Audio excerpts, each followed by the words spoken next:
దర్శనం బాగా జరిగిందండి. కానీ ఫ్రీ బస్సులు అయితే లేవండి. బస్సులు అంటున్నారు కానీ అసలు వివిఐపి అని విఐపి అని వాళ్ళకే పాసులు ఇచ్చారు. వివిఐపి పాసులు ఇచ్చారు కానీ అసలు బస్సులు అనేవి లేవండి. అక్కడ ఇన్నోవాలు పెట్టారు, టాటా సుమోలు పెట్టారు, ఇన్ని పెట్టారు.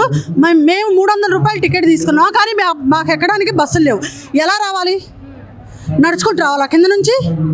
ఇది బాబు గారిదా పోతుందో లేదో తెలియదు కానీ మహిళలు అయితే చాలా ఇబ్బంది పడుతున్నారని మాత్రం కొంచెం అక్కడ పంపించండి వార్త. అది దర్శనానికి ఇక్కడ మాత్రం అన్ని ఫెసిలిటీస్ అన్ని బాగున్నాయండి కానీ కింద నుంచి రావడానికి మాత్రం మార్గం లేదు. వెయ్యాలి కదా అసలు మా ప్రజలు రావాలి అంటే భక్తులు. మరి బాబు గారు ఏం చేస్తున్నారు మాకైతే తెలియదు కానీ ఆయన ఉచిత బస్సులు పెట్టారని అందరికీ చెప్తున్నారు కానీ అక్కడ బస్సులు లేవు. ఓన్లీ విఐపి వాళ్ళు మాత్రం ఎక్కించి పంపించేస్తున్నారు.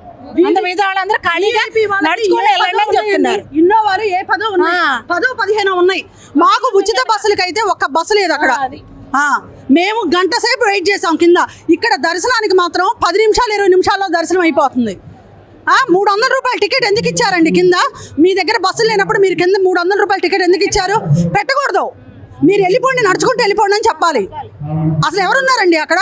300 రూపాయల టికెట్ ఇచ్చాక మీ అన్ని వివిఐపి వాళ్ళకండి అని అంటే ఎవరు ఎలా వస్తారు? నడవలేని వాళ్ళు ఎలా వస్తారండి? వెనక్కి వెళ్ళిపోతున్నారు మొత్తం వివిఐపి వాళ్ళు. రండి మాట్లాడండి మీరు కూడా. ఇందా మనం అందరూ చూపించండి ఆవిడ కూడా. మేమందరం ఒకే బస్సు. విఐపి వాళ్ళే ఎక్కువ ఉన్నారు అక్కడ. విఐపి వాళ్ళకే ఎంట్రన్స్ ఉంది. వీడియోలు ఏమి లేవు. ఒక బస్సు గంట సేపు ఉన్నాం అక్కడ. మొత్తం విఐపి అసలు ప్రతి ఒక్కరు విఐపి వాళ్ళే ఉన్నారు అక్కడ. ఇంకెలా వస్తారు? పాసులు లేవు అన్నారు ముందు. తర్వాత వాళ్ళ దగ్గర పాసులు ఎలా వచ్చిన విఐపి వాళ్ళ దగ్గరికి? వాళ్ళకి వెయిట్ చేయడానికి ఏసీ రూమ్లు, వాళ్ళకి రూములు. మళ్ళీ ఏంటండి ఎన్ని బస్సులు అండి వాళ్ళకి? ఎన్ని టాటా సుమోలు అండి? ఒకసారి అక్కడికి తీసుకెళ్ళి పెట్టి చూడండి. ఏ 15, 20 ఉన్నాయి ఇన్నోవాలు ఖాళీగా ఉన్నాయి. కనీసం ఆడవాళ్ళు ఉంటున్నారన్న జ్ఞానం కూడా లేకుండా మరి ఉన్న ఒక 10 మంది ఉన్నాం. మేమందరం బస్సుకు వచ్చాం.